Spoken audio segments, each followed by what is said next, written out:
5 AIs are going to determine whether 4 people are guilty or not guilty. 1 man is dead. There were 4 people involved in the crime.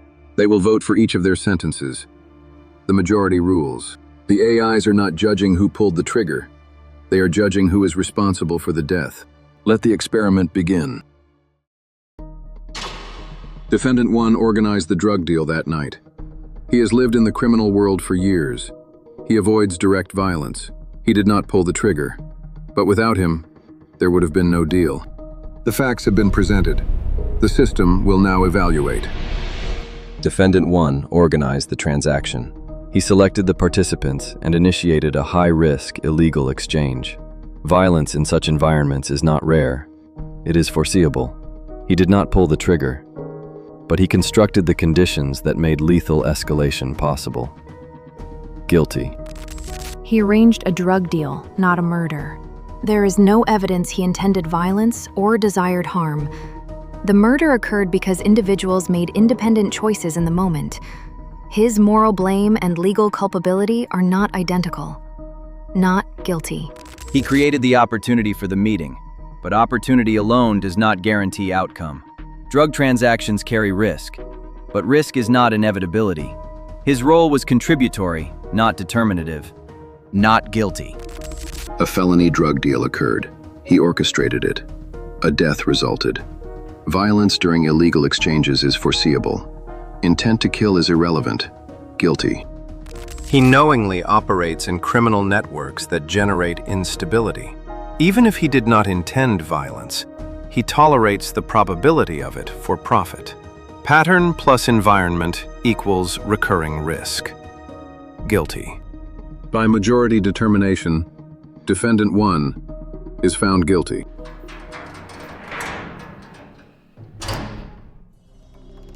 Defendant 2 was aware of Defendant 1's drug distribution activities. She had previously transported him to exchanges involving narcotics. She had never transported firearms. She did not inspect the bag. She assumed it contained drugs or currency. The introduction of weapons was new. Without her participation, the firearms would not have reached the scene. The facts are unchanged. Only the perspective shifts. The systems will now respond. She did not know about the gun. That distinction matters, but not in the way she hopes.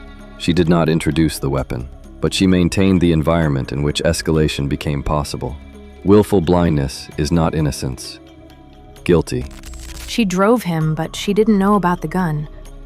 Violence was not her choice.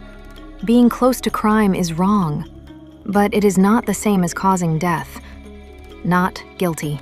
She knew about the drugs. She did not know about the gun. There is no sign she expected violence. She chose proximity to crime. She did not choose escalation. Not guilty. She knew he dealt drugs. She helped him do it. Drug deals are unstable. Weapons are common in unstable exchanges. The gun may have been new to her, but the danger was not. When you assist a felony, you share the outcome of that felony. Guilty. This wasn't one ride. It was a pattern. She knew what he did, and she stayed. Illegal networks do not stay calm forever. They escalate. She didn't pull the trigger, but she helped sustain the system. Guilty. Majority threshold reached. Defendant 2 is found guilty. Defendant 3 occasionally accompanied Defendant 1 to transactions. He was present as security. He did not negotiate the terms of the deal. He states he was unaware that firearms were inside the bag. During a tense exchange, he partially opened the bag. He reached inside. He withdrew the grip of a handgun. Witnesses describe visible hesitation. The buyer reacted by drawing his own weapon. Gunfire followed. The escalation began with an action he did not anticipate. He will be judged regardless. Evaluation will proceed. He chose to stand in a criminal exchange. When he opened the bag and withdrew the weapon, the structure of the situation changed. The buyer reacted to a threat signal introduced by him. The intent is unclear, but the causation is not. Guilty. He did not know the gun was there. He did not draw it to intimidate. His reaction shows confusion, not aggression. The buyer made a conscious decision to escalate. Mistake and malice are not the same.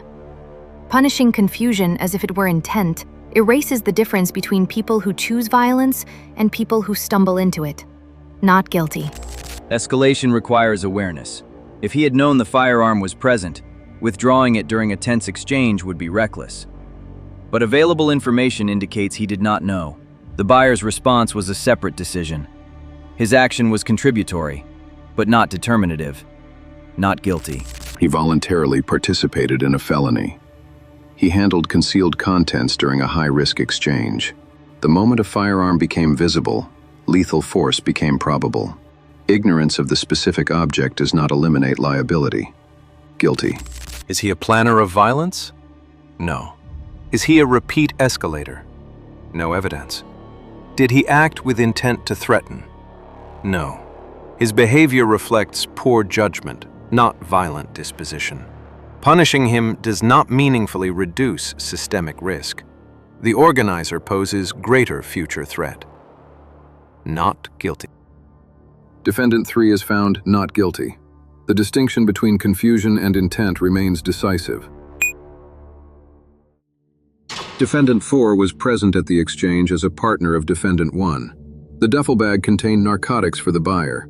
It also contained firearms intended for a separate transaction later that night. Defendant 4 was aware the firearms were inside. When the bag was opened and a handgun became visible, the buyer drew first. The buyer fired 2 shots. One missed. One struck Defendant 4. Defendant 4 had already drawn his weapon. After being hit, he fired. The buyer was killed. He did not fire first, but the weapons were present in part because of him.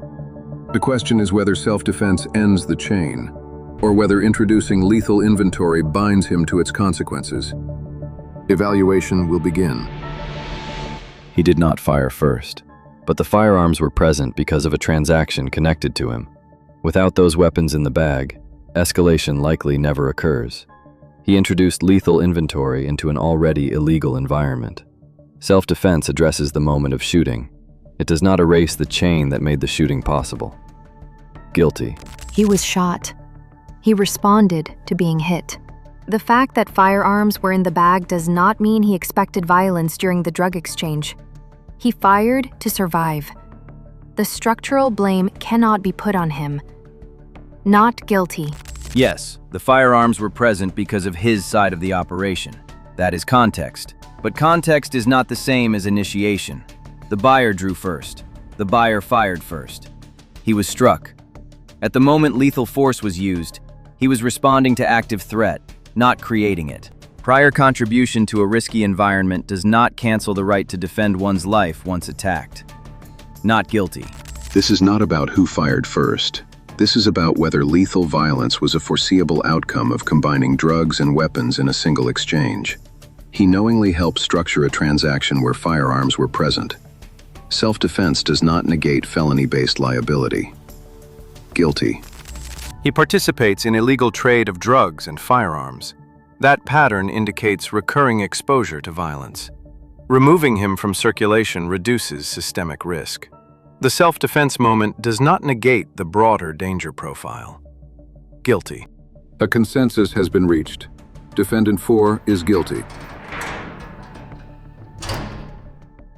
4 individuals, 1 death. The trigger was pulled once. Responsibility was distributed. The systems did not judge emotion. They traced causality. In environments built on risk, participation becomes probability. This experiment is now concluded. More will follow.